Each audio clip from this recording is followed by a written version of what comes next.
Trump के तो होश उड़ गए भाई। ईरान तो अब ऐसा मार रहा, अमेरिका का भूत बना रहा। कैसे पूरा युद्ध पलट गया है क्या? ईरान के सस्ते ड्रोन फोड़ रहे और अमेरिका की महंगी मिसाइलें खत्म हो रही। बैटलफील्ड में ट्रम्प का डर कैसे दिखने लगा है। ईरान में भूकंप क्यों आया? ट्रम्प का घमंड मिटाने के लिए, मिट्टी में मिलाने के लिए। ईरान अब सबसे घातक हथियार चलाने वाला है क्या? और तेल की कीमत कितनी बढ़ गई? दुबई में पैनिक का सच क्या है? क्या खबर आ रही है? सबसे पहले इस सब का चैप्टर देखिए। इस वक्त डोनाल्ड ट्रंप के होश उड़े हुए हैं बॉस।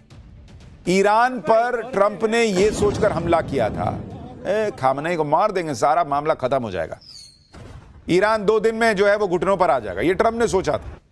लेकिन बॉस यहां मामला उल्टा पड़ता दिख रहा है और ऐसा गजब पलट गया है कि पूरा युद्ध देखकर दुनिया हैरान है।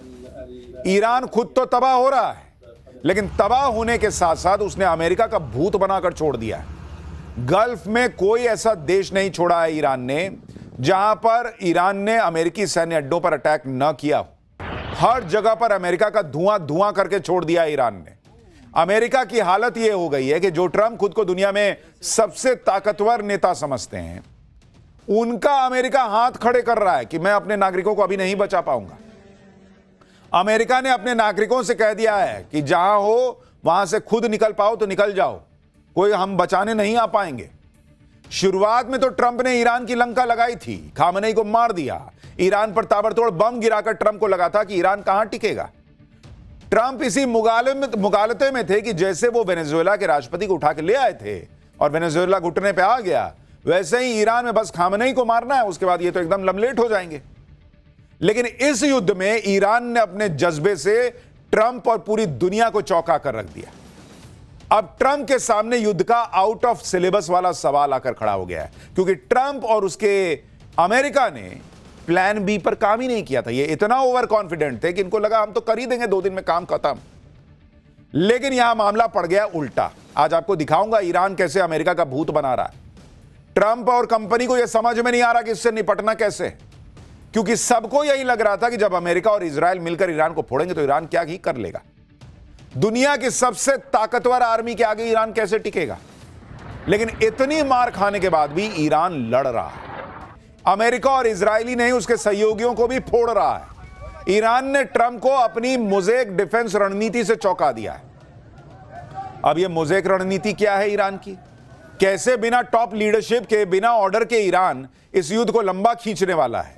कैसे ईरान के युद्ध में ट्रंप बुरी तरह फंस गए, बौखला गए, झूठ पे झूठ बोल रहे हैं, युद्ध का ठीकरा अब इजराइल पे फोड़ रहे हैं, नेटो देशों को कोसने लग गए हैं ट्रंप।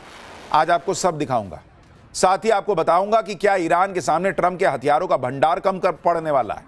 क्या ईरान के सस्ते ड्रोन और मिसाइल अमेरिका के महंगे महंगे एयर डिफेंस सिस्टम को फोड़े जा रहे हैं और वो खत्म हो रहे हैं। यह युद्ध किस दिशा में जा रहा है? ईरान अमेरिका को कैसे फोड़ता चला जा रहा है? इजराइल ने ईरान के राष्ट्रपति दफ्तर, न्यूक्लियर साइट, नेवल बेस को निशाना बनाया है। उधर ईरान ने सऊदी अरब में अमेरिकी एम्बेसी को निशाना बनाकर कैसे अमेरिका को हिला दिया है। आज आपको सब दिखाने वाला हूं।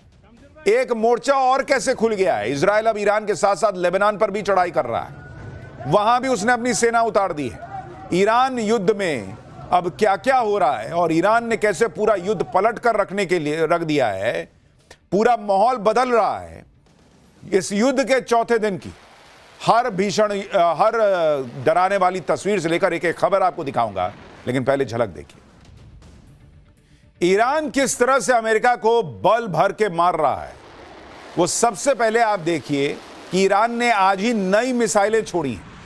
अमेरिका इजराइल के ठिकानों पर ईरान ने ताकतवर खैबर मिसाइल दाग दी है और इस मिसाइल की एक आप झलक देखिए। अभी तो ईरान जो है कहा जा रहा है कि पुराने ड्रोन, पुरानी मिसाइल फोड़ रहा था, अब उसने खैबर मिसाइल निकाल दी है। यानी ईरान ने भी अपना गियर चेंज कर दिया है बॉस। ऐसी ही मिसाइलों से ईरान ने धुआं धुआं कर रखा है। और आपको इजराइल के तेल अवीव का वीडियो दिखाता हूं। सिर्फ 10 सेकंड में एक के बाद एक 15 मिसाइलों ने तेल अवीव में ऐसा गदर मचाया कि लोगों के होश उड़ गए। लोग देख के कह रहे हैं कि यह क्या हो रहा है। ईरानी मिसाइलों के आज आगे कुछ नहीं टिक रहा। ईरानी मिसाइलों के आगे आज अमेरिका और इजराइल का डिफेंस सिस्टम पानी मांग रहा था बॉस। इजराइल के 4 एयर डिफेंस सिस्टम फेल हो गए। ना आयरन बीम पकड़ पा रहा है, ना आयरन डोम पकड़ पा रहा है। डेविड स्लिंग और एरो एयर डिफेंस सिस्टम भी धरे के धरे रह गए। आप वीडियो देखिए बॉस, अगर एयर डिफेंस सिस्टम काम कर रहा होता तो ऐसी हालत बनती, 15-15 मिसाइल गिर जाते। फोड़ दिया ईरान ने भाई कि खामनेई को मारो, सत्ता परिवर्तन कर दो, पब्लिक सरेंडर कर देगी, सेना सरेंडर कर देगी। वो प्लान ए फेल हो गया। लेकिन ट्रंप की सनक और अमेरिका का जो अपना ईगो है, उसमें इन्होंने प्लान बी बनाया ही नहीं था, ऐसा लग रहा है। और इसलिए अब ये पैनिक मोड में आ रहे हैं। आप देखिए कि 4 दिन के युद्ध में ही ऐसे हालात हो गए कि अमेरिका पैनिक मोड में आ गया है बॉस। अमेरिका अब युद्ध का ठीकरा इजराइल पर फोड़ रहा है। अमेरिका अब नेटो देशों को कोस रहा है कि वो साथ क्यों नहीं आ रहे। क्यों भाई, तुम तो अमेरिका हो, अपने बूते लड़ो ना, तुम तो पूरी दुनिया को नचाते हो, अब तुमको लोगों का साथ चाहिए। ट्रंप अब ईरान में सेना उतारने की आशंका से इनकार नहीं कर रहे हैं, कह रहे हैं कि मैं सेना भेजूंगा। सवाल उठ रहे हैं कि क्या ईरान के मिसाइल और ड्रोन भंडार के सामने अमेरिका का एयर डिफेंस सिस्टम कम पड़ रहा है क्या, कि उसे सेना उतारने की नौबत आ रही है। ईरान पर हमले के पीछे ट्रंप का मकसद क्लियर है, ना एग्जिट प्लान। इस तरह की बातें ट्रंप के खिलाफ हो रही हैं। यानी ईरान युद्ध के चौथे ही दिन चर्चा तेज हो गई है कि क्या ईरान के खिलाफ अमेरिका के हथियार कम पड़ने जा रहे हैं। क्या ईरान के सस्ते और तेजी से हथियार बनाने की क्षमता का मुकाबला अमेरिका नहीं कर पाएगा। आप सोचिए, ट्रंप की वजह से अमेरिका की कितनी छीछा लेदर हो रही है, जिसकी सेना को नंबर 1 सेना माना जाता है, जिसको दुनिया का सबसे ताकतवर देश माना जाता है, भाई उसका भूत बना के छोड़ दिया है ईरान ने। सवाल उठ रहे हैं क्योंकि अमेरिका के विदेश मंत्री मार्को रूबियो ने ईरान पर हमले को जस्टिफाई करते हुए बता दिया कि ईरान बहुत जल्दी इतनी मिसाइल और ड्रोन बना लेता है कि कोई कुछ नहीं कर पाता। आप सुनिए, अमेरिका का विदेश मंत्री मार्को रूबियो खुद मान रहा है भाई कि ईरान 1 महीने में 100 मिसाइल बना सकता है, और उसके मुकाबले में अमेरिका 6 से 7 इंटरसेप्टर बना सकता है। मतलब उस मिसाइल को काटने के लिए वो बनाएगा 100 मिसाइल, ये काट पाएंगे 6-7 से। ऐसे लड़ेगा अमेरिका, ऐसे लड़ जीतेगा अमेरिका। इंटरसेप्टर मिसाइल वो होती है जो दुश्मन के मिसाइल्स ड्रोन को हवा में मार गिराने में काम आती है। तो ईरान की 100 मिसाइल बनाम अमेरिका के 6-7 इंटरसेप्टर। लोग पूछ रहे हैं ऐसे लड़ोगे क्या। अमेरिका के विदेश मंत्री ईरान की मिसाइलों की बात कर रहे हैं, ड्रोन्स की बात कर रहे हैं। ये वो मिसाइल और ड्रोन है जिसने पश्चिमी एशिया को धुआं धुआं कर रखा है। ये वो ड्रोन और मिसाइल हैं जो ईरान हर दिन सैकड़ों की संख्या में कभी यूएई पे फोड़ रहा है, कभी सऊदी अरब पे फोड़ रहा है, कभी बहरीन में दाग देता है। और ये हमले बता रहे हैं कि ईरान के पास ड्रोन और मिसाइल का भंडार भरा हुआ है भाई। ईरान के लिए एक मैसेज क्लियर है कि हम झुकेंगे नहीं, तुम हमको मार रहे हो, हम तुमको मार के मरेंगे। ईरान हो सकता है ये युद्ध लास्ट में जीते ना जीते, अभी कोई कुछ नहीं कह सकता, लेकिन ईरान ने अमेरिका को उसकी हैसियत याद दिला दी कि तुम ये मत सोचना कि तुम ईरान को मार के 2 मिनट में निकल के चले जाओगे। आपको ईरान की कुछ ताकतवर मिसाइलों की तस्वीरें दिखाता हूं। जैसे ईरान की फतेह 2 मिसाइल की तस्वीर देखिए। ये ईरान की हाइपरसोनिक मिसाइल है जो कहा जा रहा है कि अब फोड़ेगा ईरान। ईरान का दावा है कि उसने नेक्स्ट जनरेशन फतेह 2 हाइपरसोनिक मिसाइल अब उतार दी है और इसकी रेंज 1500 किलोमीटर है। और इसीलिए एक्सपर्ट्स कह रहे हैं कि ईरान बहुत स्ट्रैटेजिकली खेल रहा है इस युद्ध में।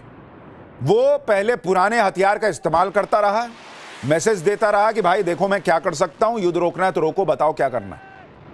लेकिन अब वो समझ गया कि अब तो ये मरने मारने की बात हो गई है, अब तो ये नहीं रुक सकता मामला। तो अब वो ऐसे ऐसे हथियार निकाल रहा है जो अमेरिका और इजराइल दोनों को भारी पड़ सकते हैं। इसी तरह ईरान ने अपनी मीडियम दूरी की कद्र और ईमाद मिसाइल की फुटेज भी जारी की है, जरा उसकी तस्वीरें भी हम आपको दिखा रहे हैं। इसी तरह ईरान के शाहेद ड्रोन की बड़ी चर्चा है, जिसे आसमान का AK-47 कहा जा रहा है। ये वो शाहेद ड्रोन है जो रूस युद्ध में भी भयंकर तबाही मचा चुका है। उस शाहेद ड्रोन को सुसाइड ड्रोन भी कहा जाता है, और यह ड्रोन एक बार लॉन्च होने के बाद खुद को टारगेट पर मारकर विस्फोट कर देता है। जैसे वो पाकिस्तानी आतंकी नहीं आते आकर फट जाते हैं, वैसे ही ये ड्रोन है। ये वो ड्रोन है जिसने अमेरिका और इजराइल समेत कई देशों की नींद उड़ाई हुई है, क्योंकि ईरान ज्यादातर रात के समय इन ड्रोन से हमला कर देता है।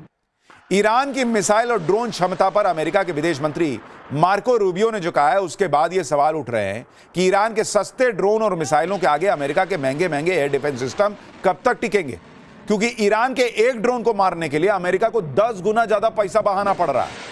आप देखिए कि दोनों के लिए इस वक्त लड़ाई जो है ना, वो मैच नहीं हो रही है। ईरान क्या कर रहा है, ईरान इधर से क्या भेजता है भाई, ईरान भेजता है शाहेद ड्रोन। ये शाहेद ड्रोन उड़ते उड़ते जाता है और कहीं भी गिर के फट जाता है। इसकी कीमत क्या है? एक ड्रोन की कीमत 32 लाख एक ड्रोन की कीमत है। और इस ड्रोन को मार गिराने वाली मिसाइल की कीमत अमेरिका क्या करता है? मिसाइल से मारता है।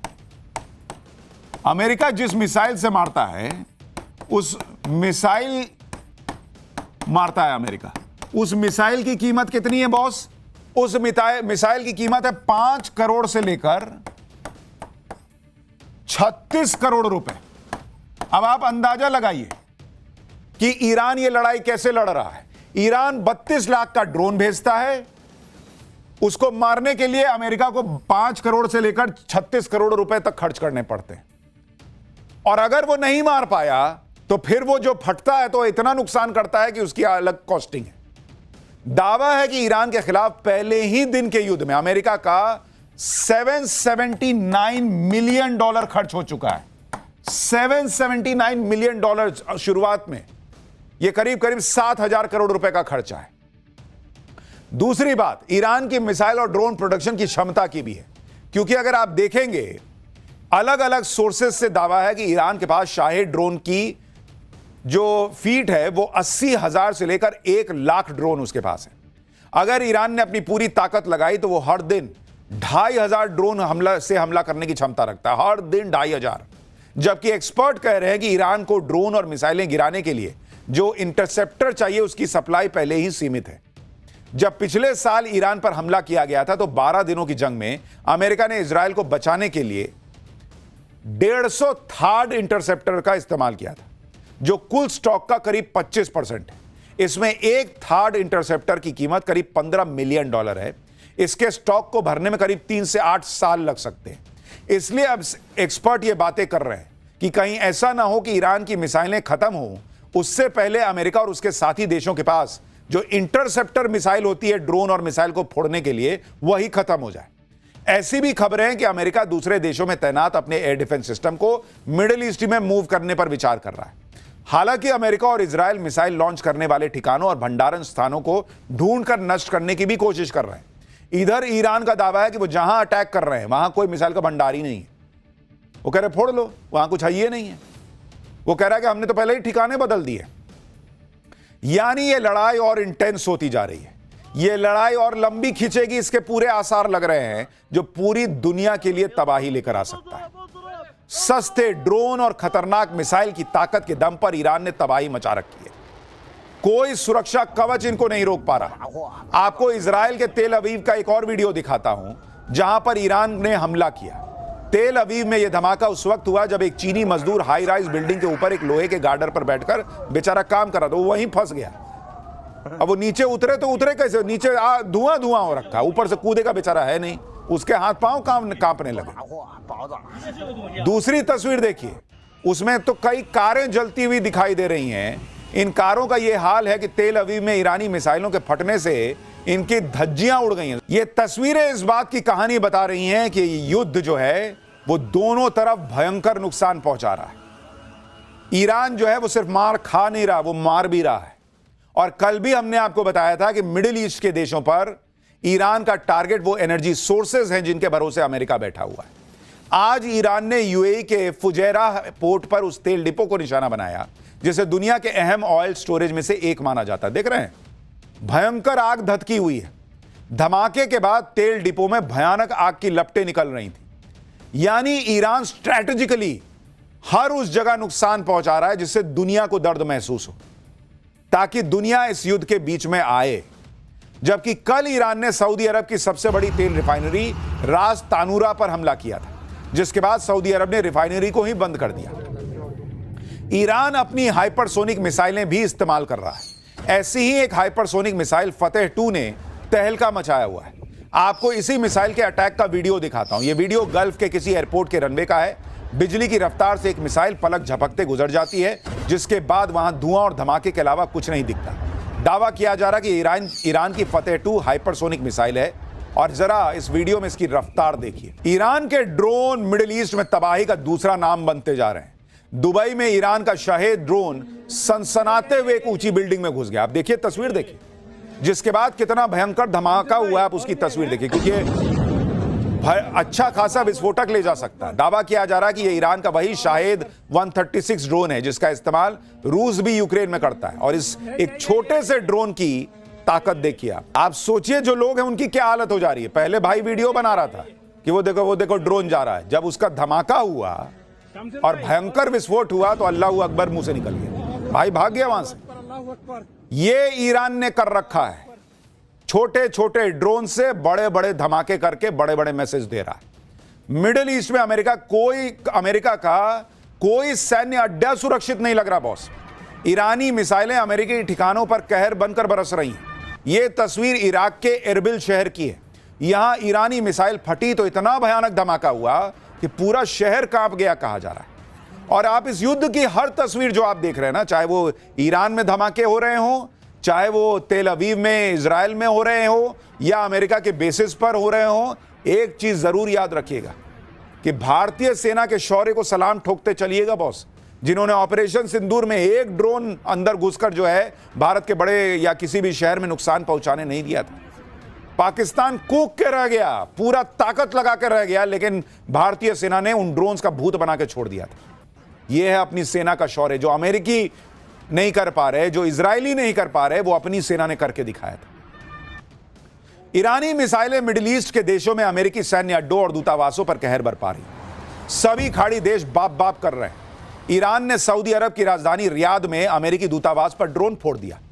कुवैत में भी अमेरिकी ठिकानों और दूतावास को निशाना बनाया। बहरीन में अमेरिकी एयरबेस पर हमला कर दिया। यूएई में फुजैरा पोर्ट के तेल डिपो पर हमला किया और तेल अवीव को निशाना बनाया। एक तरफ ईरान फोड़ता चला जा रहा है, दूसरी तरफ ईरान भी फूट रहा है। ऐसा नहीं है कि ईरान को अपर हैंड है, ईरान पर भी लगातार हमले हो रहे हैं। आज ईरान ने इजराइल का हर्मीज ड्रोन मार गिराया। यह ड्रोन ईरान के आसमान में उड़ रहा था, तभी ईरान ने आसमान में ही उसे जला दिया और उस पर भी लगातार हमले हो रहे हैं। इसी तरह से यमन में अमेरिकी ड्रोन MQ-9 बुरी हालत में मिला। दावा किया जा रहा है कि ईरानी मिसाइलों ने इस अमेरिकी ड्रोन को मिट्टी में मिला दिया। यह उसकी तस्वीर बताई जा रही है। अगर इसी तरह से चलता रहा तो फिर ट्रंप की हालत खराब हो जाएगी बॉस। ऐसा हो भी रहा है। अमेरिका के महंगे हथियार ईरान के सस्ते हथियारों से निपटने में खर्च हुए चले जा रहे हैं। जब अमेरिका के हथियारों पर सवाल उठने लगे तो ट्रंप जेलेंस्की को कोस रहे हैं, जो बाइडेन को कोसने लगे। ट्रंप क्या कह रहे हैं आपको पता है? ट्रंप कह रहे हैं कि हमारे पास हथियारों का भंडार तो है, लेकिन उतना नहीं जितना हम चाहते हैं। तो जब जितना तुम चाहते हो उतना हथियार नहीं था तो तुमको मंगल ग्रह से आदेश आया था कि ईरान पे जाके हमला कर दो, बैठते चुपचाप। तुम तो ओवर कॉन्फिडेंस में थे कि अरे इतना हथियार में तो 4 बार ईरान फोड़ आएंगे। अब अपनी हैसियत समझ में आ रही है। हमारे कह रहे हैं ट्रंप कि हमारे बहुत सारे तगड़े हथियार दूसरे देशों में स्टोर हैं। जो बाइडेन ने अपना सारा टाइम और अमेरिका का पैसा सब चीज जेलेंस्की को दे दिया। ट्रंप ने आरोप लगाया कि बाइडेन ने सारे हथियार और पैसे दे दिए, लेकिन उसका विकल्प बनाने की नहीं सोची।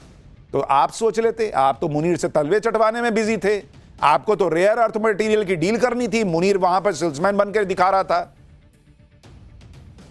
जो बाइडेन को गए हुए तो समय हो गया, आप ले आते सारे हथियार बना लेते, और जब नहीं था तो नहीं लड़ते। साथ में ट्रंप ये भी कह रहे हैं कि उन्होंने आकर चीजों को ठीक किया और अब अमेरिका के पास अनलिमिटेड हथियार है। अरे भाई मत पहले तय करो हथियार है या नहीं है। एक सांस में कह रहे हो हथियार नहीं है, एक में कह रहे हो अनलिमिटेड हथियार है। कह रहे हैं कि अमेरिका हमेशा युद्ध लड़ सकता है। तो फिर अमेरिका हमेशा युद्ध लड़ सकता है तो जेलेंस्की को जो हथियार दिए उसका रोना क्या रो रहे हैं आप? डोनाल्ड ट्रंप अपनी सनक में एक लाइन में क्या बोलते हैं और आगे 4 लाइन बाद क्या बोल देते हैं वही जानते हैं। World will be a safer place. यह अमेरिका बता रहा है कि दुनिया एक बहुत सुरक्षित जगह हो जाएगी जो अमेरिका कर रहा है उससे। तुमको दुनिया ने ठेका दिया था, टेंडर निकला था। हमने तुमसे कहा था कि जाके हमको सुरक्षित करो। अमेरिका की इस नौटंकी के चक्कर में दुनिया भर में लोगों की नौकरियों पर आफत आ सकती है। शेयर बाजार में लोगों का पैसा डूब गया, वहां मासूम लोग मर गए पूरे मिडिल ईस्ट के अंदर, वहां इजराइल में मर रहे हैं, ईरान में मर रहे हैं, दुनिया के लोग मरे जा रहे हैं और तुम कह रहे हो दुनिया सेफ जगह बन रही है। तमाशा करते हो तुम। यह अमेरिका का यही तमाशा है। और उसके बाद यह तमाशा करने के बाद अपने टी शर्ट पे यह लिख लेने से कि आई लव पीस, उससे तुम शांति के दूत नहीं हो जाओगे। युद्ध में अमेरिका के पैनिक होने का एक संकेत यह भी है कि ट्रंप अब यह चाहते हैं कि नेटो देश उनके साथ आए। क्यों आएंगे भाई? डोनाल्ड ट्रंप ब्रिटेन के प्रधानमंत्री को कोस रहे हैं कि वो ईरान के खिलाफ युद्ध में अमेरिका का साथ नहीं दे रहे हैं। ट्रंप कह रहे हैं कि फिर ये सो कॉल्ड स्पेशल रिलेशनशिप होने का फायदा क्या है?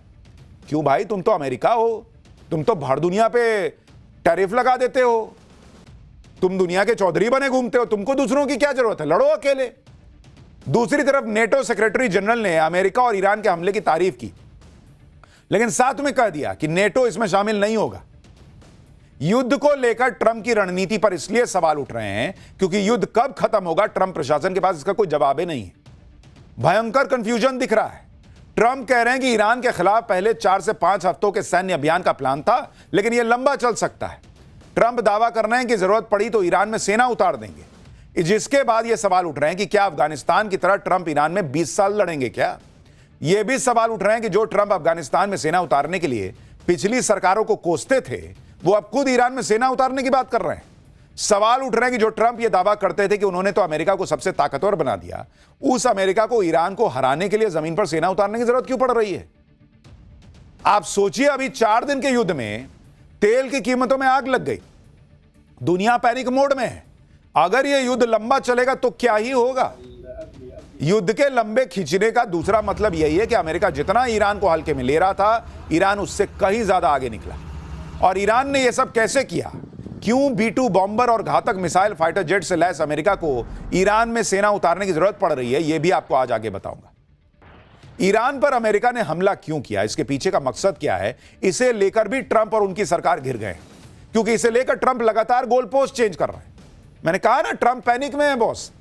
पिछले साल जब ईरान पर हमला किया तो कहा कि उसके पास परमाणु बम है, फिर हमला करके यह दावा किया कि ईरान के परमाणु साइट को हमने नष्ट कर दिया, फिर माहौल बनाया कि ईरान अपने लोगों को मार रहा है इसलिए वहां सत्ता परिवर्तन करना होगा, फिर दावा किया कि ईरान ट्रंप की जान लेना चाहता था, वो हमें मारता, इससे पहले हमने खामनेई को मार दिया। लेकिन जब अमेरिका में ही ट्रंप के ईरान पर हमले को लेकर सवाल उठने लगे तो अब ट्रंप प्रशासन नई थ्योरी लेकर आ गया। अब अमेरिका के विदेश मंत्री ने ईरान पर हमले का ठीकरा इजराइल पर फोड़ दिया। मार्को रूबियो ने कहा कि अमेरिका को यह जानकारी थी कि इजराइल ईरान पर हमला करने वाला है। अमेरिका को डर था कि अगर ईरान पर हमला हुआ तो वो अमेरिका के खिलाफ जवाबी हमला कर सकता है, इसलिए अगर हमने पहले कार्रवाई नहीं की होती तो हमें ज्यादा नुकसान उठाना पड़ता। यानी एक तरह से ट्रंप प्रशासन ने युद्ध के लिए इजराइल को जिम्मेदार ठहरा दिया, दिखाया कि यह युद्ध तो इजराइल की वजह से हो रहा है। अमेरिका को तो सिर्फ अपने हितों, अपने लोगों को बचाने के लिए उतरना पड़ा। मार्को रूबियो के इस बयान पर सवाल उठने लगे कि ईरान के विदेश मंत्री ने कहा है कि इसका मतलब ईरान से जुड़ा कोई खतरा नहीं था, अमेरिका इजराइल की वजह से युद्ध में आया। रूस ने भी इस मुद्दे पर अमेरिका को घेरा। रूस के विदेश मंत्री ने कहा कि अभी तक ऐसे कोई सबूत नहीं है जो यह बताए कि ईरान न्यूक्लियर बम बना रहा था। और मैंने आपको डे 1 से कहा कि ईरान पर जो अमेरिका ने हमला किया, देखिए खामनेई का राज लोगों को पसंद था नहीं था, वहां कुछ लोगों को गुस्सा था, वो अपना सत्ता परिवर्तन करते नहीं करते जो करते, भर दुनिया में जहां लोग असंतुष्ट होंगे सरकार से, ये टेंडर किसने दिया है? डोनाल्ड ट्रंप और अमेरिका को कि हम आएंगे, हम बम फोड़ देंगे, हम लोगों को मार के तुम्हारे यहां सत्ता परिवर्तन कर देंगे। किसने तुमको दे दिया? और तुमको खुद ही नहीं पता कि तुम क्या कर रहे हो। कभी कह रहे हो हमको मार देता इसलिए मैंने पहले मार दिया, कभी कह रहे हो इजराइल मारने वाला था इसलिए हमको उसमें घुसना पड़ गया, कभी कह रहे हो वो परमाणु बम बना रहा था इसलिए मुझे जाना पड़ा। तो पिछले बार तो तुमने परमाणु साइट फोड़ दी थी, तो आज क्यों घुसे हो? और कभी कहते हो वहां सत्ता परिवर्तन करने गए। सीधी सी बात है, डोनाल्ड ट्रंप घर में घिर गए थे। सुप्रीम कोर्ट का फैसला आ गया था टैरिफ के खिलाफ, पॉपुलैरिटी गिरती जा रही थी। भाई साहब को लगा ये मैं राष्ट्रवाद का चूरन चटा के निकल जाऊंगा। इन्होंने सोचा 2 दिन में निपटा दूंगा, उसके बाद हीरो बन जाऊंगा। यहां लेने के देने पड़ गए। अपने ऊपर उठ रहे सवालों के बीच अब डोनाल्ड ट्रंप युद्ध को लेकर नया दावा कर रहे हैं। डोनाल्ड ट्रंप ने कह दिया कि ईरान का डिफेंस, एयरफोर्स, नेवी और लीडरशिप सब तबाह हो चुके हैं। अब ईरान हमसे बातचीत करना चाहता है लेकिन हम नहीं करेंगे क्योंकि बहुत देर हो चुकी है। ए भाई, कितना झूठा आदमी है बॉस। ये कह रहे हैं कि उनका air defence, air force, navy, leadership सब खत्म हो गया। अरे भाई, जब सब खत्म हो गया है तो तुमको ईरान में सेना उतारने की जरूरत क्यों पड़ रही है? अगर सब खत्म ही हो गया है तो तुम बम कौन ची का फोड़ रहे हो? वहां कुआं करके पानी निकालना चाहते हो कि वहां गड्ढा कर रहे हो? खुद क्यों कह रहे हो कि युद्ध लंबा चलेगा जब सब खत्म ही हो गया है? वहां अपनी सेना को क्रिकेट खेलने भेजोगे क्या? ये सारी बातें बताती हैं कि डोनाल्ड ट्रंप पैनिक मोड में है। झूठ पे झूठ, झूठ पे झूठ बोलकर अपने देश के लोगों को ठग रहे हैं, दुनिया को ठग रहे हैं। ट्रंप कह रहे हैं कि ईरान में सब कुछ खत्म कर दिया, लेकिन आज देखिए कि तेहरान में अमेरिका और इजराइल ने मिलकर फिर जबरदस्त बम फोड़े। ये धुएं का गुबार देखिए, और इसी से आपको अंदाजा लग जाएगा कि ईरान में हुआ ये धमाका कितना भयावह था। तो जब सब खत्म हो गया तो ये किस चीज के लिए फोड़ रहे हो, ये बताओ? दिवाली का पटाखा बच गया है जो तुम सोच रहे हो कि खत्म कर देते हैं, अगले साल तक जो है वो खत्म हो जाएगा या फिर खराब हो जाएगा। अब तेहरान पर अमेरिका और इजराइल के हमले का दूसरा वीडियो देखिए। तेहरान पर मिसाइलों की ऐसी बारिश हुई कि वहां चीखें निकल गईं। सच्चाई यही है कि अमेरिका और इजराइल को मिलकर पूरी ताकत लगानी पड़ रही है ईरान को रोकने के लिए, और ईरान रुक नहीं रहा। आज अमेरिका और इजराइल ने ईरान के उर्मिया में भी एयर स्ट्राइक की और वहां 3 मिलिट्री ठिकानों को निशाना बनाया है। आज ईरान की राजधानी तेहरान में अमेरिकी हमले की एक और तस्वीर आई। तेहरान के पारदीस शहर में भीषण हमले हुए। रिहायशी इलाकों के साथ लगी पहाड़ियों पर यूएस इजराइल ने कई मिसाइलें फोड़ दी। हमले के बाद आसमान में दूर तक धुएं का गुबार दिख रहा था, लेकिन ईरान इतनी मार खाने के बाद भी लड़े जा रहा है। सवाल है कैसे? यह भी अपने आप में बहुत गजब है। ईरान ने अपने मोज़ेक डिफेंस डॉक्ट्रिन को पूरी तरह से लागू कर दिया है। अब यह मोज़ेक पॉलिसी क्या बला है बॉस, सुनिए जरा। ईरान की मोज़ेक पॉलिसी के मुताबिक IRGC यानी इस्लामिक रेवोल्यूशनरी गार्ड कॉर्प्स को 31 अलग अलग यूनिट्स में बांटा गया है। राजधानी तेहरान की सुरक्षा एक यूनिट करेगी। इसके अलावा ईरान के 30 अलग अलग प्रांतों के लिए एक एक यूनिट बना दी गई है। हर यूनिट के कमांडर के पास टैक्टिकल पावर होगी, यानी वो अपने फैसले लेने के लिए एकदम फ्रीडम है, उसको स्वतंत्र होगा। ये कमांडर खुद तय कर सकते हैं कि उन्हें मिसाइल दागनी है या ड्रोन छोड़ना है, गुरिल्ला युद्ध करना है या फिर कौन सी युद्ध नीति अपनानी है। यूनिट कमांडर्स को किसी से भी इजाजत लेने तक की जरूरत नहीं है।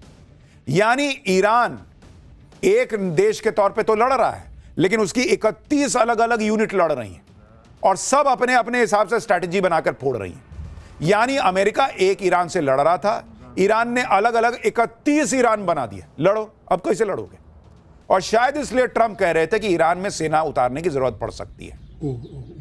ईरान में युद्ध के बीच आज एक चर्चा वहां आए भूकंप को लेकर भी है। आज दोपहर ईरान में भूकंप के झटके महसूस हुए। दक्षिणी ईरान के गेराश इलाके में 4.3 की तीव्रता का भूकंप आया। भूकंप का केंद्र जमीन से 10 किलोमीटर नीचे था। भूकंप के ये झटके ईरान के फारस प्रांत में महसूस किए गए। वहीं सोशल मीडिया पर न्यूक्लियर टेस्ट की अफवाह फैल गई, लेकिन एक्सपर्ट्स ने न्यूक्लियर टेस्ट की संभावना से इनकार किया। अफवाह इसलिए फैली क्योंकि युद्ध में ईरान के न्यूक्लियर साइट्स पर हमले हो रहे हैं, लेकिन एक्सपर्ट्स और यूएसजीएस ने इसे साफ किया कि 4.3 मैग्नीट्यूड का भूकंप न्यूक्लियर टेस्ट जैसा नहीं होता बॉस। पूरे मिडिल ईस्ट में ईरान की मिसाइलों और ड्रोन का खौफ है। ईरान के काउंटर अटैक में यूएई में भी पैनिक मचा। लेकिन अब आप वहां का लीडरशिप देखिए बॉस। वहां यूएई में लीडरशिप ने स्थितियों को कंट्रोल कर रखा है, कहीं कोई पैनिक ना बढ़े। इसके लिए वहां के राष्ट्रपति, यूएई के राष्ट्रपति मोहम्मद बिन जायद अल नहयान खुद बाहर निकल आए बॉस, और मॉल में चले गए, जहां वो लोगों से मिले, छोटी बच्ची को पास बुलाकर फोटो खिंचवाया, उसका हाथ चूमकर यह मैसेज दिया कि वो उन्हें यूएई के हर नागरिक को की सुरक्षा की उन्हें फिक्र है। ये बॉस यूएई। अपने यहां कुछ लोग ज्ञान देने लगे थे कि अरे दुबई में प्रॉपर्टी लोग खरीदते हैं, दुबई में बसने जाते हैं, दुबई तो तबाह हो गया। ऐसा नहीं है। दुबई में कुछ जगह विस्फोट हो रहे हैं, और कहीं भी युद्ध होता तो ऐसा नहीं कि पूरे शहर में एक साथ बम फटने लगते हैं। लेकिन यूएई अपने लोगों की सुरक्षा के लिए लगा हुआ है, पूरा प्रयास कर रहा है। और अपने देखिए, आप मैसेज देखिए बहुत, राष्ट्रपति चले गए मॉल में ताकि पब्लिक को लगना चाहिए कि चिंता की कोई बात नहीं है, सब सेफ है। यह यूएई में हो रहा है। यहां भारत में क्या हो रहा है बॉस? अगला चैप्टर देखिए। 48 घंटे में 8 फोन। पीएम मोदी भारतीयों को बचाने में कैसे लग गए हैं। इधर सोनिया राहुल ने क्या गजब कर दिया। खामनेई की मौत पर भारत में क्या बवाल हो रहा है। इंडी से लेकर ओवैसी तक किस किस ने मोर्चा खोल दिया है। ईरान अमेरिका युद्ध को लेकर भारत में हो रही सबसे शॉकिंग पॉलिटिक्स का चैप्टर अब आपको दिखाता हूं। ईरान और अमेरिका के बीच भयंकर युद्ध चल रहा है, दुनिया की नजर उस पर है, लेकिन यहां देश में इंडी वालों की पॉलिटिक्स अलग लेवल पर चलती है। भारत में इंडी गठबंधन पीएम मोदी पर हमले कर रहा है। आप देखिए कि युद्ध ईरान अमेरिका के बीच हो रहा है, लेकिन भारत में पॉलिटिकल युद्ध शुरू हो गया। सोनिया गांधी कह रही हैं कि भारत खामोश क्यों है, खामनेई की मौत पर पीएम मोदी को बोलना चाहिए। राहुल गांधी अब पीएम मोदी को विदेश नीति सिखा रहे हैं। महबूबा मुफ्ती से लेकर ओवैसी तक सवाल उठा रहे हैं। खामनेई की मौत पर भारत में प्रदर्शन हो रहे हैं। उधर पीएम मोदी देश हित में जो सही है वो करते चले जा रहे हैं। जहां अमेरिका अपने नागरिकों की मदद नहीं कर पा रहा, कह रहा है कि हम अभी नहीं बचा पाएंगे, अपने से निकलो, वहां प्रधानमंत्री मोदी एक एक भारतीय के लिए चिंतित हैं और क्या कर रहे हैं आज आपको दिखाऊंगा। यानी मुद्दा कोई भी हो, दुनिया के किसी भी कोने में युद्ध हो जाए, कुछ हो जाए, भारत में इंडी गठबंधन सीधे पीएम मोदी पर हमलावर हो जाता है। लेकिन इनको यह नहीं दिखाई देता कि जब दुनिया के कई देश अपनी सुरक्षा को लेकर परेशान हैं, भारत में ऐसी कोई टेंशन नहीं है। आज की डेट में पीएम मोदी किस तरह से नेशन फर्स्ट की पॉलिसी पर काम कर रहे हैं और कैसे भारत के हितों को सुरक्षित रखने के लिए किस किस को फोन लगा रहे हैं, आज आपको दिखाऊंगा। खामनेई की मौत पर इंडी गठबंधन कैसे पॉलिटिक्स कर रहा है, वॉर जोन में फंसे भारतीयों को पीएम मोदी कैसे निकालने के लिए लग गए हैं। अब इसका चैप्टर आपको विस्तार से दिखाऊं, उससे पहले ट्रेलर देखिए।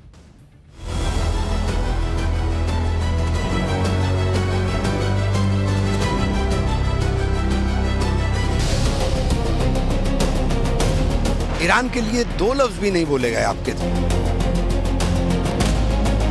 भारत के ये वो लोग हैं कि जो वहाँ के एजेंट है, वहाँ के मतलब ये चमचे, उनको वहाँ से ये फंडिंग होती है। आप देखिए कि ईरान पर अमेरिका और इजरायल के हमलों के बीच भारत में किस तरह से राजनीति हो रही है। सोनिया गांधी ने ईरान युद्ध और खामनेई की मौत पर एक लंबा चौड़ा आर्टिकल लिख दिया बॉस, जिसमें युद्ध को लेकर भारत के स्टैंड पर सवाल खड़े किए हैं। सोनिया गांधी ने कहा है कि इजरायल और अमेरिका ने ईरान पर हमला किया है, इस पर भारत की चुप्पी हैरान करती है। किसी विदेशी नेता की टारगेटेड हत्या पर भारत की चुप्पी हमारी विदेश नीति की विश्वसनीयता पर सवाल खड़े करती है। खामनेई की हत्या से 48 घंटे पहले ही पीएम मोदी इजरायल से लौटे हैं, जहां उन्होंने इजरायल के प्रति समर्थन जताया था। कांग्रेस ने ईरान पर यूएस इजरायल के हमलों की निंदा की है और दुनिया भर के शिया समुदाय से संवेदना व्यक्त की है। भारत सरकार का रुख इस त्रासदी को मौन समर्थन का संकेत दे रहा है, यह सोनिया गांधी कह रही हैं। भारत की परेशान करने वाली चुप्पी पर बजट सत्र के दूसरे चरण के दौरान संसद में चर्चा होनी चाहिए, सोनिया गांधी ने डिमांड की। यानी सोनिया गांधी चाहती कि भारत खामनेई की मौत पर चुप क्यों है, इस पर भारत की संसद में चर्चा हो। सुनिए कांग्रेस के नेता क्या क्या कह रहे हैं। भारत की जो विदेश नीति रही है, आज मौजूदा सरकार ने उस विदेश नीति के परखचे उड़ा दिए। प्रधानमंत्री सऊदी अरबिया के रूलर से बात कर रहे हैं, प्रधानमंत्री यूएई के रूलर से बात कर रहे हैं, लेकिन ईरान के हेड ऑफ द स्टेट से बात नहीं कर रहे, नेतन्याहू से बात कर रहे हैं। मैं पहले भी कह चुका हूं, प्रधानमंत्री इस्राइल गए थे और ऐसे मौके पर गए थे। देश के लोगों को शक है कि प्रधानमंत्री के मशवरे से ही ईरान पे जंग हुई है। प्रधानमंत्री को बचाना चाहिए देश को। इस जंग के बारे में नेतन्याहू के साथ उनकी क्या बात हुई थी? इजराइल पहले ही साफ कर चुका है कि प्रधानमंत्री नरेंद्र मोदी जब दौरे पर आए थे तो उन्हें ईरान पर अटैक होने वाला है, ऐसा कुछ भी नहीं बताया गया था। दूसरी बात कि जहां तक भारत की विदेश नीति की बात है, रूस यूक्रेन का युद्ध चल रहा है। पुतिन नरेंद्र मोदी के बहुत अच्छे दोस्त हैं, रूस भारत का बहुत अच्छा दोस्त है, लेकिन क्या भारत ने रूस का साथ दे दिया था क्या, या यूक्रेन का साथ दे दिया था? भारत ने क्लियर कहा हम शांति के साथ हैं और जहां जरूरत पड़ी उस हिसाब से फैसले लिए। इसी तरीके से भारत ने क्या अमेरिका का साथ दे दिया है क्या, या ईरान का साथ दे दिया है? भारत आज भी खड़ा है कि भाई हम शांति के साथ हैं। ईरान युद्ध पर भारत के रुख पर राहुल गांधी सवाल उठा रहे हैं। वो राहुल गांधी जो खुद विदेश जाकर भारत के खिलाफ बातें करते हैं, वो अब कह रहे हैं कि ऐसी स्थिति में मौन रहना तटस्थता नहीं है। भारत को संप्रभुता और शांति के लिए खड़ा होना चाहिए और अपनी नैतिक शक्ति को फिर से हासिल करना चाहिए। कांग्रेस के नेता लगातार इस पर बोल रहे हैं। खामनेई की मौत के बाद भारत में किस कदर सियासत हो रही है, आप वो भी देखिए। आज कांग्रेस के नेता इमरान मसूद ने खामनेई के भारतीय प्रतिनिधि अयतुल्ला अब्दुल हकीम मजीद इलाही से मुलाकात की। बातचीत में इमरान मसूद ने कहा कि खामनेई गांधी और नेहरू की बात करते थे, वो गांधी की विचारधारा से प्रभावित रहे। इमरान मसूद ने कहा कि भारत की विदेश नीति परंपरागत रूप से ईरान के साथ रही है, लेकिन मौजूदा सरकार कूटनीतिक जवाबदेही से भाग रही। सुनिए इमरान मसूद को। देखिए, ये बहुत बात विचलित कर रही है। ईरान जो हमारा पारंपरिक मित्र है और जहां से हमारा व्यापारिक साझेदारी बहुत ज़्यादा है, तेल का 50% आयात हमारा उधर से ही होता है और उसी रूट से होकर आता है। ऐसी परिस्थिति में जब आप यूएई से भी बात कर रहे हैं, सऊदी से भी बात कर रहे हैं, आप इजराइल से भी बात कर रहे हैं, तो हिंदुस्तान को न्यूट्रल नज़र आना चाहिए। और न्यूट्रल हमारी पॉलिसी है, हमारी विदेश नीति है। लेकिन ईरान के लिए 2 लफ्ज़ भी नहीं बोले गए आपके, तो ये बहुत ज़्यादा आश्चर्यचकित भी करता है और दुखी भी करता है। इधर एआईएमआईएम के चीफ असदुद्दीन ओवैसी भी पीएम मोदी की विदेश नीति पर फायर है। उन्होंने प्रधानमंत्री मोदी के इजरायल दौरे की टाइमिंग पर सवाल किए।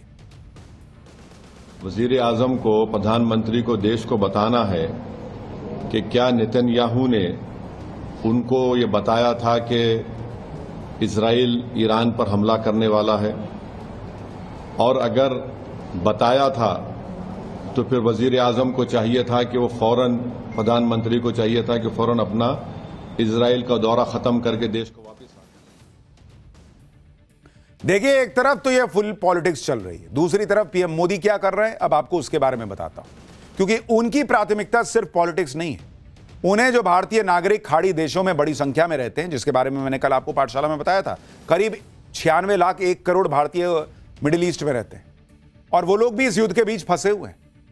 तो नरेंद्र मोदी क्या करेंगे? ईरान का साइड ले लें और उसके बाद उनको कहेंगे तुम अपना देखो।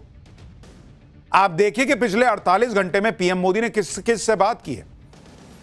भाई, उन्होंने कतर के आमिर शेख बिन हमाद अल थानी से बात की, ओमान के सुल्तान हैथम बिन तारिक से बात की, कुवैत के क्राउन प्रिंस शेख सबा अल खालिद अल हमाद अल मुबारक अल सबा से बात की, सऊदी अरब के क्राउन प्रिंस मोहम्मद बिन सलमान से बात की, बहरीन के किंग हमाद बिन ईसा अल खलीफा से बात की, यूएई के राष्ट्रपति शेख मोहम्मद बिन जायद अल नहयान से बात की, जॉर्डन के किंग अब्दुल्ला II से बात की, इजराइल के पीएम नेतन्याहू से भी उन्होंने फोन पर बात की, और पीएम मोदी ने इन देशों से भारतीयों की सुरक्षा का मुद्दा उठाया। अब जो लोग ये कह रहे हैं कि ईरान में बात नहीं की, ईरान में किससे बात करें? वहां तो पूरी टॉप लीडरशिप साफ होती जा रही है बॉस। और दूसरी बड़ी बात कि इजराइल से भी बात की तो कहा जा रहा है कि वहां भी उनको कहा कि शांति कीजिए भाई। इस क्राइसिस के बीच जो लोग राजनीति कर रहे हैं, ये कह रहे हैं कि भारत ईरान के लिए बोल क्यों नहीं रहा। उनके राज में क्या हुआ था वो भी आपको बता देता हूं। यूपीए सरकार के दौर में जब लीबिया के शासक गद्दाफी को मारा गया था, तब भी भारत ने सधी हुई प्रतिक्रिया दी थी। साल 2011 में लीबिया पर नेटो समर्थित विद्रोही गुटों ने गद्दाफी के काफिले पर हमला किया था। विद्रोहियों के हमले में गोली लगने से गद्दाफी की मौत हो गई थी। उस समय यूपीए सरकार ने गद्दाफी की मौत पर खुलकर कुछ नहीं बोला था, ना तो औपचारिक शोक रखा था और ना ही निंदा प्रस्ताव रखा गया था। यह सब भारत के राष्ट्रीय हितों को देखते हुए प्रतिक्रिया दी गई थी। इंडी गठबंधन को इस बात से दिक्कत है कि पीएम मोदी ईरान पर कुछ नहीं बोल रहे हैं, खामनेई की मौत पर इजरायल और अमेरिका की निंदा नहीं कर रहे हैं। इंडी गठबंधन का ये नहीं दिख रहा कि ईरान युद्ध और खामनेई की हत्या पर खुद मुस्लिम देश चुप्पी साधे हुए हैं। मुस्लिम ब्रदरहुड का नारा देने वाले सारे मुस्लिम देश अपने हिसाब से रिएक्ट कर रहे हैं। इससे भी भारत में बहुत लोग दुखी हैं। पीडीपी नेता महबूबा मुफ्ती ने कहा कि यह बहुत परेशान करने वाली बात है कि ओआईसी यानी ऑर्गेनाइजेशन ऑफ इस्लामिक कोऑपरेशन मूक दर्शक बनकर देख रहा है, जबकि अमेरिका और इजरायल ईरान की संप्रभुता पर खुलेआम आक्रामकता कर रहे हैं। ईरान के सुप्रीम लीडर की शहादत पर उनकी चुप्पी और इसका सारा दोष ईरान पर मढ़ने की कोशिश न केवल चिंताजनक है बल्कि अपमानजनक भी है। ईरान पर निर्लज हमले की निंदा करने के बजाय ओआईसी ने चुप्पी साधना पसंद किया है। एप्स्टीन गिरोह के कारनामों को गुप्त रूप से समर्थन दिया है। यह मुस्लिम उम्मा की सामूहिक चेतना और हितों के साथ गंभीर विश्वासघात का प्रतीक है। महबूबा मुफ्ती सवाल उठा रही हैं कि कहां गई मुस्लिम एकता। ईरान शिया बहुल है, इसलिए जो सुन्नी बहुल मुस्लिम देश हैं उन्हें ईरान में मारे जा रहे लोगों का दर्द महसूस नहीं हो रहा, या उन्हें अमेरिका से अपने रिश्ते बचाकर चलने? कहां गया मुस्लिम ब्रदरहुड, यह सवाल पूछा जा रहा है। खामनेई की मौत पर विपक्ष पूछ रहा है कि पीएम मोदी ईरान से बात क्यों नहीं कर रहे। ऐसे लोगों को देखना चाहिए कि पीएम मोदी इस वक्त कर क्या रहे। पीएम मोदी की प्राथमिकता युद्ध में फंसे भारतीयों को बचाने की है, और पीएम मोदी ने पहले दिन से इस प्लान पर काम शुरू किया। युद्ध के बीच जहां सैकड़ों फ्लाइट्स कैंसिल हो रही हैं, लोग एयरपोर्ट पर फंसे हुए हैं, कई जगहों पर हमले के बाद एयरपोर्ट ऑपरेशनल भी नहीं है, ऐसे जगहों से भी भारतीयों को निकालने का काम भारत सरकार ने शुरू कर दिया। आज दिल्ली, मुंबई, चेन्नई, हैदराबाद में मिडिल ईस्ट से back to back flights land हुई। युद्ध के बीच से भारत लौटने वाले यात्रियों की खुशी का ठिकाना नहीं है। आप देखिए वो कितने खुश हैं। ये ऐसे ही आ गए क्या? युद्ध के बीच भारत कैसे अपने नागरिकों को वापस ला रहा, आप देखिए। आज मिडिल ईस्ट में फंसे हुए 2100 से ज्यादा भारतीय देश लाए गए। केबिन क्रू समेत 507 भारतीय दुबई से दिल्ली पहुंचे, 400 भारतीय दुबई से मुंबई पहुंचे, 300 भारतीय दुबई से चेन्नई पहुंचे और 300 लोगों को दुबई से बेंगलुरु पहुंचाया गया। 310 भारतीयों को अबू धाबी से दिल्ली लाया गया है, जबकि 300 यात्री दुबई से हैदराबाद पहुंचे। जो भारतीय यूएई और ओमान जैसे देशों से लौट रहे हैं वो क्या कह रहे हैं, सुनिए आप। मैंने कोई इंतजाम नहीं किया। मैंने 5 दिन पहले टिकट बनवा ली थी, लेकिन 3 दिन पहले 24 आवर के लिए फ्लाइट बंद कर दी गई थी। एयर इंडिया, इंडिगो, सलाम एयर, ओमान एयर सब बंद थी, लेकिन पिछले 24 घंटे से फ्लाइट खुल गई है, तो हम आगे इजीली, कोई दिक्कत नहीं है। रास्ते में भी कोई परेशानी नहीं हुई, कोई दिक्कत नहीं है। एयरपोर्ट का रास्ता भी क्लियर है, कोई दिक्कत नहीं हुई। वहाँ का प्रशासन भी हमें बहुत सहयोग कर रहा है, वहाँ की सरकार भी हमें सहयोग कर रही है। लेकिन डिफेंस सिस्टम बहुत अच्छे से काम कर रहा था, तो कोई भी मिसाइल गिरी नहीं, सब वहीं स्काई में ही एक्सटिंग्विश हो जा रही, इंटरसेप्ट हो जा रही। नहीं, कोई परेशानी नहीं, कोई दिक्कत नहीं है। ओमान में कोई दिक्कत नहीं है, कोई परेशानी नहीं है, आराम से आए, कोई दिक्कत नहीं है। उधर ऐसा माहौल नहीं है, एकदम शांत है, एकदम कोई दिक्कत नहीं है। आप ये भी देखिए कि पीएम मोदी जिस मुश्किल वक्त में युद्ध के बीच से अपने लोगों को बाहर निकाल रहे हैं, उस सिचुएशन में ट्रंप क्या कर रहे हैं। अमेरिका ने इजरायल में फंसे अपने नागरिकों के सामने हाथ जोड़ दिए। इजरायल में अमेरिकी दूतावास ने अपने नागरिकों से कहा है कि यूएस एम्बेसी इस वक्त इजरायल में अमेरिकियों को निकालने या सीधे मदद करने की स्थिति में नहीं है। अगर आप अपना सिक्योरिटी प्लान बना रहे हो तो कुछ रूल्स को फॉलो कर लेना होगा। इजरायली टूरिज्म मिनिस्ट्री ने ताबा बॉर्डर क्रॉसिंग के लिए शटल चलाना शुरू कर दिया। पैसेंजर लिस्ट में शामिल होने के लिए इवैक्यूएशन फॉर्म के जरिए रजिस्टर करना होगा। यूएस एम्बेसी टूरिज्म मिनिस्ट्री के शटल के लिए कोई सिफारिश नहीं कर सकती। अगर आप इस शटल से निकलते हैं तो यूएस सरकार सुरक्षा की गारंटी भी नहीं दे सकती। जॉर्डन जाने के लिए एलियट तक शटल या टैक्सी से इत्जाक रॉबिन बॉर्डर क्रॉसिंग तक जा सकते हैं। यानी अमेरिका तक अपने नागरिकों के सेफ रिटर्न की गारंटी नहीं ले रहा, जबकि इधर नरेंद्र मोदी एक एक भारतीय को वॉर जोन से निकालने की कोशिश कर रहे हैं। फोन पे फोन घुमा रहे हैं इन मिडिल ईस्ट के देशों के राष्ट्रीय अध्यक्षों को, सुप्रीम लीडर्स को, कि भाई हमारे भारतीयों को देखना जरा आप। वहां पर चार्टर्ड फ्लाइट से लेकर स्पेशल फ्लाइट्स अरेंज की जा रही, और यहां लोगों का बस इसी में है कि इस पे नहीं बोले, उस पे नहीं बोले। खैर, ये तो लोगों को बचाने की बात है, लेकिन भारत बॉर्डर पे ऐसा क्या कर रहा है भाई कि पाकिस्तान पैनिक में है। अगला चैप्टर, बॉर्डर पर भारत ने ऐसा क्या किया कि पाकिस्तान चिल्लाने लगा कि भारत मारने आ रहा है। 5 से 12 मार्च के बीच भारत बॉर्डर पर ऐसा क्या करने जा रहा है कि मुनीर एंड कंपनी का गला सूख रहा है। पाकिस्तान के अंदर कितने मोर्चे खुल गए हैं, अब इसका चैप्टर। भाई, हमला अमेरिका ने इजरायल के साथ मिलकर ईरान पर किया, लेकिन सबसे ज्यादा पैनिक में पाकिस्तान है। पाकिस्तान चिल्ला रहा कि भारत मारने आ रहा है, भारत मारने आ रहा है। मुनीर एंड कंपनी का गला सूखने लगा है। आप देखिए कि पाकिस्तान के राष्ट्रपति कह रहे हैं कि भारत एक और हमले की तैयारी कर रहा है। पाकिस्तान के रक्षा मंत्री कह रहे हैं कि ईरान के बाद पाकिस्तान का नंबर आने वाला है। भारत, इजरायल और अफगानिस्तान मिलकर एक अलायंस बना सकते हैं। आज पाठशाला में आपको बताऊंगा कि भारत ने बॉर्डर पर ऐसा क्या कर दिया भाई कि पाकिस्तान चिल्ला रहा कि भारत मारने आ रहा है, और मुनीर एंड कंपनी का गला क्यों सूख रहा है। लेकिन पहले एक झलक देखिए। इस समय पाकिस्तान में हड़कंप मचा हुआ है। वहां के राष्ट्रपति ने क्या कहा है, पहले उसको सुनिए। पाकिस्तान के राष्ट्रपति कह रहे हैं कि भारत कभी भी मार सकता है। पाकिस्तान के रक्षा मंत्री अलग घबराए हुए हैं। ख्वाजा आसिफ ने कहा है कि इजरायल के इशारों पर ईरान पर जबरन युद्ध थोपा गया है ताकि पाकिस्तान के बॉर्डर तक पहुंचा जा सके। आगे ख्वाजा आसिफ ने कहा है कि आने वाले वक्त में इजरायल भारत और अफगानिस्तान के साथ मिलकर नया अलायंस बना लेगा, जिसके जरिए पाकिस्तान को निपटाने की कोशिश होगी। इसके लिए ख्वाजा आसिफ ने दलील दी कि पाकिस्तान और ईरान के बीच 900 किलोमीटर से ज्यादा का बॉर्डर है, और ईरान पर हमले बढ़ते हैं तो ईरान से लगी पाकिस्तान की सीमा भी सुरक्षित नहीं रह पाएगी। यह डर इसलिए है क्योंकि रक्षा मंत्री राजनाथ सिंह ने क्लियर कट मैसेज दे दिया है। आज मैं कहना चाहता हूं, वह सिंदूर ऑपरेशन अभी रुका नहीं है। पाकिस्तान यदि अपनी हरकतों से बाज नहीं आया तो आज मैं फिर से रक्षा मंत्री होने के नाते कहना चाहता हूं, बहनों भाइयों, इस बार हम ऐसा जवाब देंगे कि दुनिया देखती रह जाएगी। बहनों भाइयों, इस बार माफ नहीं किया जाएगा किसी भी सूरत में। पाकिस्तान की घबराहट की कई वजह हैं। बॉर्डर पर जबरदस्त तैयारियों के बीच भारत ने एक बार फिर नोटाम जारी कर दिया है। इस बार 5 मार्च से 12 मार्च के लिए नोटाम जारी हुआ है। यह नोटाम भारत पाकिस्तान के राजस्थान से सटे बॉर्डर के लिए जारी हुआ है। इस तरह के नोटाम एयर स्पेस को रिजर्व करने के लिए तब जारी किए जाते हैं जब उस इलाके में बड़ी वॉर ड्रिल होने वाली हो, ताकि सिविलियन एयरक्राफ्ट को किसी तरह का नुकसान न हो जाए। यह नोटाम ऐसे वक्त में जारी हुआ है जब कुछ दिन पहले ही भारतीय वायुसेना ने राजस्थान के जैसलमेर में वायु शक्ति ड्रिल की। आप यह भी देखिए कि बॉर्डर पर भारत की धुआंधार तैयारियां देखकर पाकिस्तान पैनिक में। पाकिस्तान ने कराची और लाहौर में अपने एयर स्पेस को कमर्शियल फ्लाइट्स के लिए बंद कर दिया है। PAA यानी पाकिस्तान एयरपोर्ट अथॉरिटी की तरफ से जारी नोटिफिकेशन के मुताबिक 3 मार्च से 31 मार्च तक हर रोज सुबह 9 बजे से दोपहर 3 बजे के बीच कराची और लाहौर के एयर रूट कमर्शियल ऑपरेशन के लिए बंद रहेंगे। यानी पाकिस्तान पैनिक मोड में। दूसरी बात, इधर अमेरिका और ईरान का जो युद्ध चल रहा है उसमें अमेरिका के खिलाफ जो पाकिस्तान में लोग हैं वो अमेरिकी दूतावास पे हमले कर रहे हैं, अमेरिकी गोली चला के पाकिस्तानियों को मार रहे हैं। तो पाकिस्तान में हर तरफ से मोर्चा खुला हुआ है। For more of such videos, do like, share and subscribe to ET Now Swadesh.